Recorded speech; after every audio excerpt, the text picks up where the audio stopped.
Flintstones, and welcome back to another Flintstones Friday video, even though today is not Friday. But anyway, so this one's for the 14th episode of Season 1, which is The Prowler.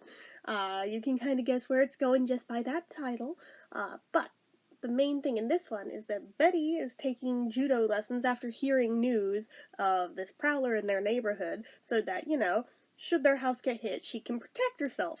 And Barney's on board with that, because that means she can protect him too. I mean, he's a little guy. And Fred thinks this is just the most ridiculous thing that he's ever heard, and what a waste of money, and blah, blah, blah. And then Barney mentions that, well, Wilma's taking lessons too. And Fred about hits the damn roof over it, and pretty much forbids her from taking judo lessons, because he's not spending that kind of money, da-da-da-da-da, and he finds it emasculating, and this, that, and the other. He will not hear of it. But she's already secretly paid for the first lesson behind his back, so she secretly takes that lesson anyway. Oh my god, the judo master has aged like milk by today's standards in terms of stereotyping. That episode would probably never be able to be aired today because of the stereotyping of how they portray this little Japanese guy. I'm not even gonna go into it, but it's pretty bad when even I'm like, damn, okay. I know for the times it was like a nothing burger, but like by today's standards, it's kind of horrifying, not gonna lie. But anyway, so they take this lesson, and Betty and Wilma are like practicing on each other, and Fred hits the roof again because he knows that she disobeyed him and took a lesson, and da-da-da-da-da, and it's Fred for you. So he's forbidding it that much harder and trying to convince Barney that Betty needs to quit her lessons too, because it's just giving Wilma ideas and should say no to her more often, because every time you say yes to her, then Wilma wants it too, and da-da-da-da-da. You shouldn't say yes to anything for her. You know how much money you're costing me, blah, blah, blah. It's like, oh my god, what crawled up your butt today, Fred? Like, calm down. But, anyway. So, Betty has prepaid for 10 lessons. So, between Wilma and Betty decides she'll just teach Wilma what she's learned in her lessons, so she's getting them for free. And they're practicing on each other.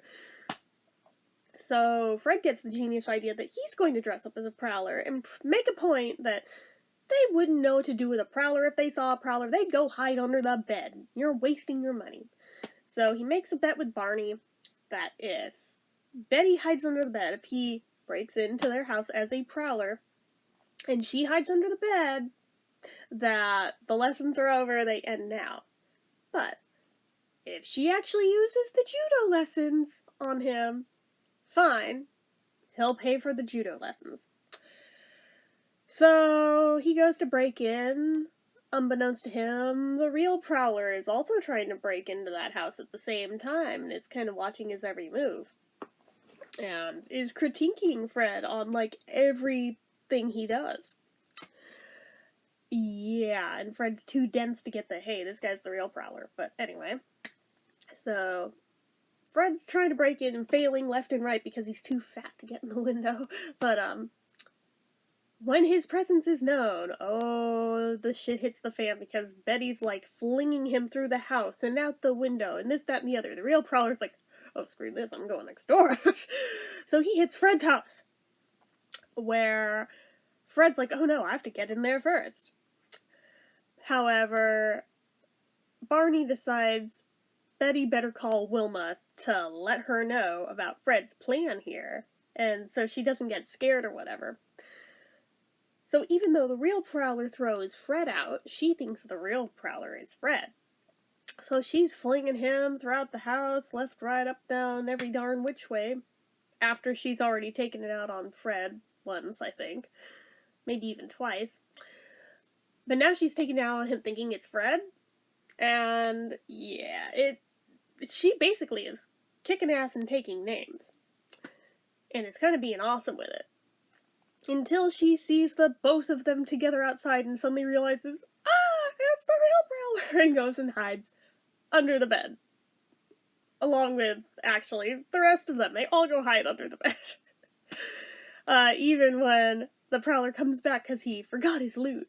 They're all busy just hiding under the bed, and he's like, wow, these guys are crazy. I don't know, it was a fun episode, but on the other hand, so demeaning to women, and really, really, really bad racial stereotyping in this one. Just for those who are sensitive to those things, you could definitely say it's a problematic episode by today's standards, just throwing it out there. I don't particularly care about the whole PC culture crap.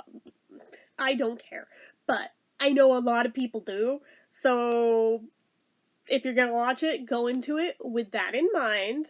Otherwise, you'll probably come out of it really pissed off for not having been warned about it. You might anyway.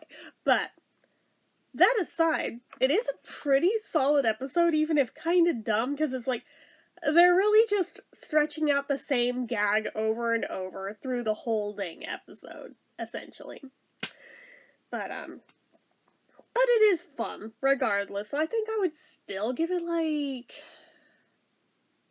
I don't know, like, anywhere between a 3.5 to a 4 stars out of 5, somewhere in there. Somewhere between those two. But yeah, anyway, that is it for this one. So as usual, you know what to do. If you like this video, go ahead and give it a like. If you're not already and you'd like to be, click subscribe, hit that notification bell icon so you never miss an upload, leave comments down below. Make sure you're following my social media accounts, my Facebook fan page, my Twitter, my Instagram, my eBay, my Reddits, everything and more, it's all down below. And if you like what I do here on this channel and you'd like to help support it, the donation link, as always, is down in the description. Anyway, guys, till next time, see ya.